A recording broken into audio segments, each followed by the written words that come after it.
Hola, ¿qué tal? Esto es Realidades para Reflexionar. Hoy nos acompaña Cecilia Muschela, la doctora Cecilia Muschela, con quien vamos a hablar de distintos temas, pero puntualmente contarles que ella es abogada, es experta en niñez y adolescencia, ha trabajado muchísimos años en un área municipal a cargo de la misma y en esta oportunidad nos presta unos minutitos para poder hablar sobre específicamente la ley de salud mental.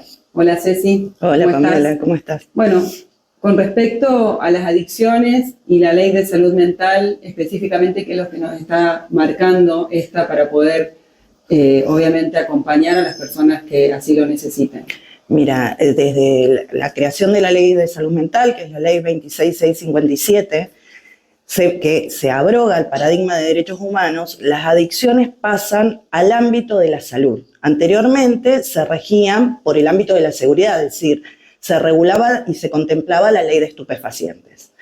Al implicarla dentro del ámbito de la salud, permite el abordaje integral de la problemática. ¿Qué significa eso? Que toda persona que tenga un uso problemático de sustancias legales o ilegales puede ser tratada en el abordaje de su salud de manera integral, es decir, no solamente por profesionales de la salud, sino abordada dentro de su ámbito social y comunitario. También contempla numerosos principios, como el principio de consentimiento informado. Eso ya estaba regulado en la ley de lo que se denomina la ley de mala praxis médica. El consentimiento informado es el derecho que tiene la persona de saber cuál es el tratamiento que se va a aplicar, consentirlo, y además que el profesional le explique ese tratamiento a través de ciertas palabras que entienda al efecto. También es de destacar, otro de los aspectos de la ley es el acceso a un abogado. ¿Por qué? Porque las internaciones involuntarias en la ley son excepcionales. Y de esta manera, ¿qué significa eso? Que una persona que considera que ha sido internado involuntariamente, es decir, contra su voluntad, tiene derecho a un abogado gratuito o, si lo puede pagar, obviamente, privado. En este caso, lo que hace el abogado es determinar el control del procedimiento. ¿Por qué? Porque en el procedimiento de una internación involuntaria, que solamente se produce cuando corre peligro para la vida de la persona o de un tercero, como por ejemplo un familiar, en ese caso lo que debe hacer es someterlo el equipo interdisciplinario que lo decide al juez. El juez ejerce una función de control de legalidad. Eso significa que eso va a ser excepcional y por un lapso de tiempo. Entonces va a poder buscar un abogado para ejercer su derecho de defensa y debido proceso, que es un derecho de raigambre constitucional. Y también, en el caso de otro de los principios que regula la ley, que es la no discriminación, es decir, evitar la marginalización como se producía antes, puede interponer acciones respecto a discriminación. Incluso, recurrir a la justicia los familiares si consideran que es necesaria la intervención de una persona y pueden concurrir al juez, ¿no? Y en el caso de niñas, niños y adolescentes, ¿cómo es la situación en situación de consumo, ¿no? ¿Cómo sería la situación también de resguardo o cómo se procede también en estos casos? En el caso de niños, niñas, adolescentes, tenemos un amplio plexo normativo, porque a partir de la última reforma constitucional del año 1994, se agregan los tratados de derechos humanos. Estos tratados de derechos humanos son de jerarquía supralegal, están por encima de nuestras leyes sancionadas por el Congreso. Y de esta manera, también existen otras normas, aparte de la ley de salud mental, que es la 26657, que agregan un plus de petición, como es la ley 26061, que es la ley de protección integral de los derechos de niños, niñas y adolescentes, y la ley 26485, que es la mal denominada ley de violencia contra las mujeres. En realidad es la ley para prevenir, sancionar y erradicar la violencia contra las mujeres, disidencias, niños y niñas. Esto implica un plus de protección. ¿Qué significa eso?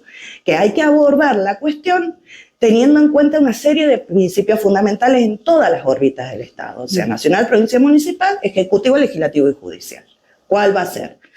El interés superior del niño, que se ve en cada caso concreto, el derecho a ser oído, que su opinión se tenga en cuenta de acuerdo a su madurez y edad, el derecho al acceso integral de la salud. Los niños y niñas tienen derecho a una protección integral de su salud física y mental, el derecho a contemplar el centro de vida del niño, o sea, extraerlo de su centro de vida es excepcionalísimo, se hace a través de una serie de medidas que está regulado, por ejemplo, en la provincia de Mendoza por el Código Procesal de Familia y Violencia Intrafamiliar, que es la Ley 91/20, y la aplicabilidad de los órganos del Poder Ejecutivo Provincial, que es la 91/39.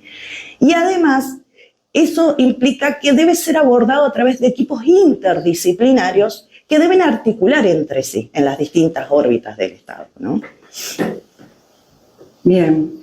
Y, por ejemplo, en esta mirada, ¿no? Con relación a tu experiencia, de hecho, también, ¿qué obstáculos vos encontrás en la aplicación efectiva de la ley y el rol que tienen los distintos organismos que justamente hablabas de esta forma interdisciplinaria de abordar estos casos?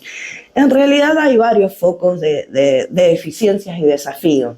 La ley es muy novedosa, es muy completa, pero todavía en la operatividad no se ha aplicado. Es decir, la ley requiere evitar la inequidad de prestaciones porque el fin esencial es el sujeto de protección, que es el ingreso a la protección y la restauración de su salud integral como derecho humano, ya sea salud mental, salud física. ¿Qué pasa? En la distribución de recursos, teniendo en cuenta que la ley regula ciertos órganos de aplicación de carácter nacional, hay una inequidad y eso se implica para el ciudadano o la ciudadana una inequidad al acceso a la salud como derecho humano. También faltan profesionales, falta la aplicabilidad de recursos, tienes un presupuesto muy reducido, falta cuestiones que contempla la ley como mayores equipos de trabajo ambulatorio, mayores casas, centros de día, viviendas asistidas. A veces se ha solicitado en demasía la judicialización de la situación cuando puede ser resuelta por órganos del Estado. Y para eso se requieren profesionales de todos los ámbitos, no solamente de la salud, que estén capacitados. Y esa capacitación en materia de salud mental es continua, porque todos los días van surgiendo distintas cuestiones. Entonces, esa capacitación no solamente debe referirse a los profesionales de la salud, psiquiatras, psicólogos sociales, acompañantes terapéuticos, sino también a otros efectores, órganos de seguridad, órganos del Poder Judicial, del Ministerio Público. ¿Por qué? Porque hay un estigma hacia el paradigma de la ley, que hay una intención de seguir ese estigma social de la marginalización, cuando estamos hablando de un principio de no discriminación. Sí, bueno, esto es algo que realmente es cotidiano y que obviamente que también, como para dar un mensaje con relación a esto, enfocándonos también a las familias, ¿no? Que muchas veces pueden tener familiares que tienen problemáticas de consumo, ya sea niñas, niños y adolescentes, como te decía, inclusive adultos, ¿no? Como una reflexión y plantear desde lo legal también con relación a la salud mental. ¿Qué podríamos dar como un mensaje? Mira, desde lo legal existen acciones judiciales. Dentro de los órganos de aplicación de la ley, o sea, los órganos que regulan la ley, existe el ámbito del Poder Judicial. Dijimos que las medidas de internación son excepcionalísimas. ¿Por qué? Porque se deben agotar otras vías. Eso significa que se aplican cuando está en peligro la vida o de la propia persona o de un tercero. Tenemos que tener en cuenta que las familias pasan por una situación de dolor y desesperanza. No es fácil. Entonces, existen mecanismos, hay que informarse, hay que difundir la ley. Es importante, pese a todos los años que tiene, hay que aplicar recursos a esa ley, recursos humanos capacitados, recursos en capacitación de las distintas esferas del Estado, incluso el educativo, para procurar estos derechos humanos, que no es otra cosa que la protección de la dignidad de la persona. En este caso, en el supuesto caso que se requiera necesariamente a la justicia, tener en cuenta que si bien la internación es excepcionalísima, se puede solicitar y se ejerce a través del control de legalidad del juez. El juez controla la medida y el lapso de tiempo, porque es por un tiempo prudencial. ¿Quién lo va a evaluar? Lo va a evaluar equipos interdisciplinarios que son diferentes a los que atienden a la persona. Y tener en cuenta que en los supuestos casos que en el ámbito de la salud, siendo un derecho humano contemplado en el artículo 33 de nuestra Constitución, dentro de los derechos no enumerados, es importante tener en cuenta que si aquella persona que no se le brinda el tratamiento de manera integral tiene derecho a acciones judiciales. Si es discriminación, tendrá una acción por la aplicabilidad de la ley de discriminación. Ahora, si hay una necesidad, ya sea en el ámbito privado, que lo cubra su obra social, porque la ley dice abordaje integral, dice al 100%, o el Estado tendrá una acción de amparo. Y en ese caso, en la acción de amparo, deberá agotar vías como, por ejemplo, extrajudiciales, una nota, una carta de documento, y en caso de que tanto la obra social como el Estado no le brinde la cobertura que necesite, tendrá una acción ante la justicia provincial, en el supuesto caso que tenga obra social, si fuese una obra social de naturaleza provincial, o a la nacional solicitando medidas cautelares. ¿Qué son las medidas cautelares? Medidas de necesidad y urgencia que acrediten lo que se llama la verosimilitud del derecho. ¿Qué es eso? La urgencia de la medida.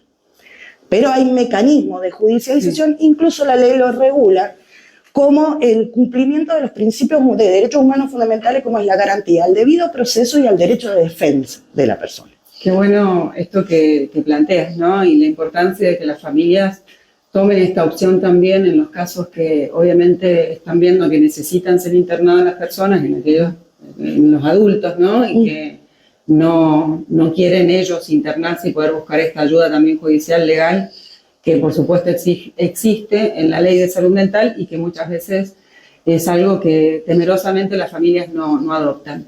Muchísimas gracias, Ceci. No, a vos, Pamela.